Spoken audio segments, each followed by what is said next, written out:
In this video, we'll discover about a guide to organizing your home.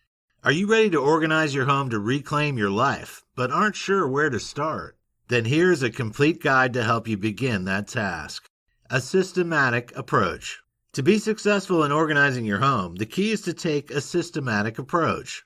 Decluttering your home is a major task, so tackling it in stages is a good idea. You may decide to begin with a single room and thoroughly sort it out before you move on to the next room. Or you may choose to tackle a single zone within one room, for example the cabinets, before moving on to other elements within the space. Either way, taking a systematic approach allows you to see results, albeit small ones, from every task you complete and helps to increase your motivation to continue. There is no need for any fancy tools or equipment when it comes to decluttering your home. All you need is 5 bins or baskets. You should label them as follows. Put away. The items you put in here will be those that have somehow strayed from their original storage space. They need to be put back in the correct location. Recycle. This is for items that require recycling like paper, glass, and plastic. Mend or fix. This container should be used for any items that need repairing, cleaning, or mending. Trash. If the item is no longer needed by any household member, and it would be no good to donate or recycle, throw it in this bin to put into the household trash. Donate. If you don't want an item anymore, but a charity or another person may want it, you can put it in this basket. Tackling the floors, drawers, and closets. Once you've got your baskets prepared and your strategy laid out, you can begin tackling the floors, drawers, closets, and cabinets.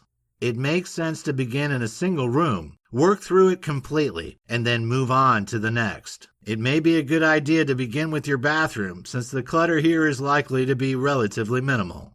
Begin with the medicine cabinet. Discard any outdated products, makeup, or medications, and immediately put all items to keep back in the cabinet.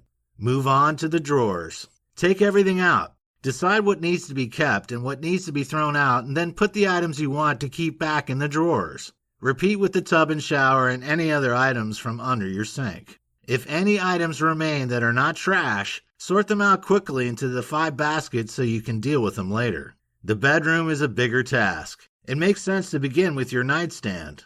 Remove anything that doesn't belong and sort it into the appropriate basket. If there are any items you don't use, like an empty tissue box, a broken charger, or a pen that doesn't work, get rid of them. Next, move on to the chests, bureaus, and dressers. If any clothing is strewn around, put it in the laundry basket if it needs washing, or into the put-away bin if it needs to be hung up or folded into a drawer. Empty your bureau, drawers, and cabinets and put any items that are still in good condition but that you no longer wear into the donation basket. Put away all the remaining clothing neatly. No matter how tempted you may be to simply put the items back into drawers or cabinets, avoid that temptation. Put them into the put-away basket and deal with them later. Throw away or recycle any items that haven't been used for 6 months or more. The closet is the next big job. The easiest way to tackle it is to sort clothing items by type. Go through each category and sort your items into 5 piles. One will be to keep and put back in the closet. One will be for any items that are in the incorrect place. One will be for dirty laundry. One will be for items to be dry cleaned or repaired, and one will be for items to be donated. Moving on to the entryway, you'll find that even the smallest space will have some clutter to be dealt with. If you have a side table, console, or desk, tackle that first. Remove all items in the drawers and decide whether to toss or keep them. If you have a hall closet, declutter it in the same way as your bedroom closets. The kitchen is a major space to address, and it can also be the most challenging to keep clutter-free in the long term since so many activities take place there, from cooking and eating to socializing. You'll therefore have lots of items in it. You can opt to either go through each zone one at a time or focus on a single category of an item before moving on to the next. Completely empty your chosen space. Evaluate each item. Throw away anything that is unnecessary, then put the other items back tidily. The upper cabinets and pantry are a good place to begin before moving on to the drawers, under sink area, and lower cabinets. Last of all, focus on the countertops and try to move as much as possible into storage spaces. The final area to tackle is the living room. This is an especially difficult space to address since it sees a lot of use and may lack storage. To begin, decide on where you're going to store all your commonly used items like your books, magazines, and remote controls. Then begin decluttering your side tables, console, and bookcases before moving on to your entertainment center and coffee table. Put any books away. If there's any paperwork to deal with, put it to one side and fold up any blankets. Check your electronic items and get rid of any that don't work. Store any gadgets, controllers, gaming equipment, and chargers in a convenient but hidden location. Lastly, if there are any toys lying around, assess them for damage and check if they still work. If your kids don't play with it anymore, recycle it.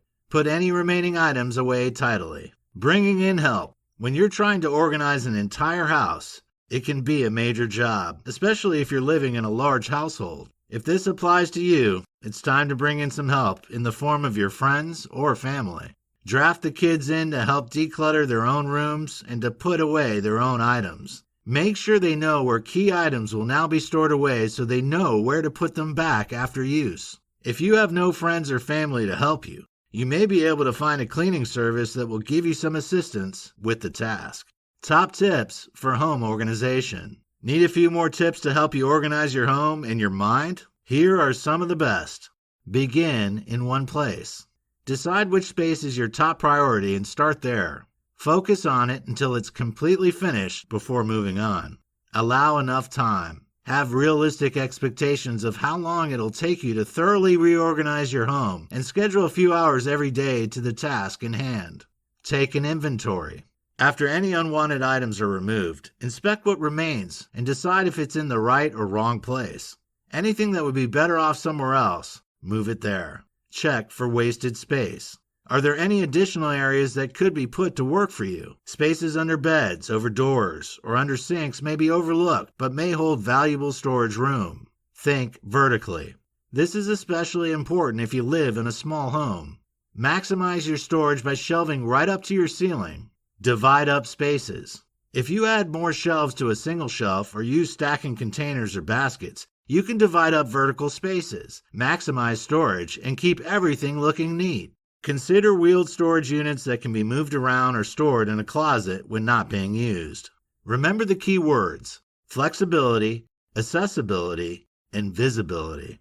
Choose transparent containers or ones that you can label easily to save you time. Ensure that you've put the most frequently used items in a space that is easy to access, and choose an adaptable storage system that can be reused and reconfigured to suit your changing needs.